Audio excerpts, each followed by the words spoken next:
சென்னையில் ஓணம் பண்டிகையை கோலாகலமாக கொண்டாடும் கேரள மக்கள் பாரம்பரிய உடையணிந்து கோயில்களில் சாமி தரிசனம் செய்கின்றனர்.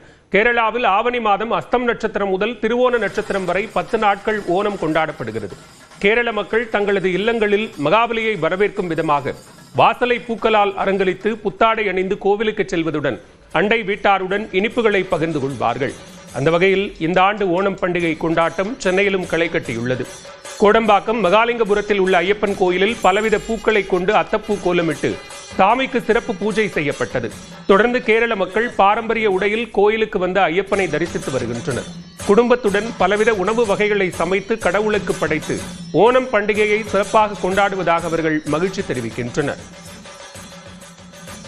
அதான் எங்களுக்கு ஊர்ல தான் நல்ல விசேஷம். இங்கே ஒரே ஒரு நாள் தான் கொண்டாடுவாங்க. ஊர்லனா 3-4 நாள் கொண்டாடுவோம். 1ஆம் ஓணம், 2ஆம் ஓணம், 3ஆம் ஓணம், 4 ஓணம் இருக்கு. மாவேலி வைப்பாங்க. டெய்லி பாயசம், அந்த கூட்டு, பொரியல், அவியல், இந்த மாதிரி நிறைய குழம்பு ஐட்டம்ஸ் தான்.